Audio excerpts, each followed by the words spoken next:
MPP school Timmayapalem ఏఏ నందు మంగళవారం నాడు శిక్షణ సప్తాహ్ రెండో రోజు కార్యక్రమం జరిగింది. ఈ కార్యక్రమాన్ని మండల విద్యాశాఖ అధికారి 2 బోదాటి సుధాకర్ బాబు, కాంప్లెక్స్ చైర్మన్ పెంటాయ గంగాధర్లు పరిశీలించారు.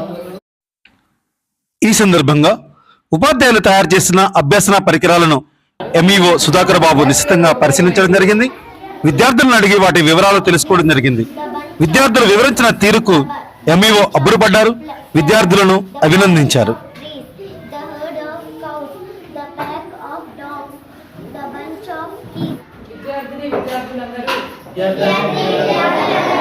పునాది అభ్యసన నైపుణ్యాలను సాధించేలా వారికి అనుకూలమైన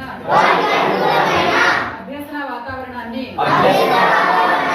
నిర్ధారించి అమలుపరచడానికి చేయి కలిపి పని చేద్దాము. పిల్లలకు అనుభవాలతో కూడిన అభ్యసనను అందిస్తామని వారు తమ భాషను మంచిగా ఉపయోగించుకునేలా. నమస్కారం. మీరు భారతదేశంలో అంతా కూడా ఇప్పుడు విద్యా సప్తాహ్ కార్యక్రమం సందర్భంగా 7 రోజుల పాటు మనకి ఈ కార్యక్రమాన్ని ఇచ్చారు.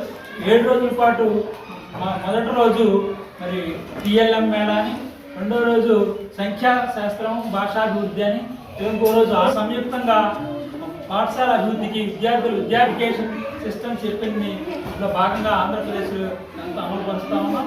దీన్ని జయప్రదం చేస్తున్నటువంటి మా స్టాఫ్ అందరికీ మరియు ఇచ్చేసి విలువైన సలహాలు ఇచ్చినటువంటి మరి విద్యాశాఖ అధికారి సుధాకర్ గారికి, మరి కాంప్లెక్స్ చైర్మన్ గారికి, సిఆర్పి గారికి, మిత్రులందరికీ అభినందనలు తెలియజేస్తా ఉన్నాం.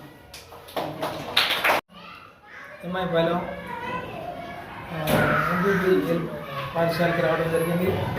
ఈ రెండో రోజున నంబర్ సిస్టమ్, ఫండమెంటల్ సంఖ్యా భావన మీద కార్యక్రమం ఈ రోజున. ముందు మొట్టమొదటి మీరు నేర్చుకోవాల్సింది మనకి అంకెలు ఉన్నాయి. డిజిట్స్ అంటారు ఇంగ్లీష్లో, తెలుగులో అంకెలు అంటారు. ఈ కార్యక్రమాన్ని ఉద్దేశించి ఎంఈఓ సుధాకర్ బాబు మాట్లాడుతూ శిక్షణ సప్తాహ్లో రెండో రోజు కార్యక్రమాన్ని చక్కగా నిర్వహించారని ఉపాధ్యాయులను, ప్రధానోపాధ్యాయులను అభినందించారు. అలాగే చక్కగా చదువుకోవాలని విద్యార్థులకి సూచించారు. వచ్చాము, పిల్లలు బాగా చక్కగా ప్రదర్శన చేశారు. అదేవిధంగా ఉపాధ్యాయులు కూడా విద్యార్థులకు మంచి తోడ్పాటు చేశారు. అందరూ ఉన్నారు. ప్రతి విద్యార్థి కూడా ఉపాధ్యాయులు చెప్పేది వినండి. ముందు మీరు రోజు పాఠశాలలో చదువు అదే వస్తున్నారు. మరి పాఠశాల రాకపోతే చదువు రాదు, ముందే చదువుతున్నాం. ఇవాళ రోజున మీకు పాఠశాలలో రకరకాల ఐటమ్ అందజేస్తున్నాం. బుక్స్ ఇస్తున్నాము, యూనిఫామ్ ఇస్తున్నాము, షూ ఇస్తున్నాము, ఇక వగేరే మధ్యాహ్న భోజనం కూడా రకరకాలుగా పెడుతున్నారు. హాయిగా తినండి. కమలు ఉపాధ్యాయులు చెప్పేది వినండి.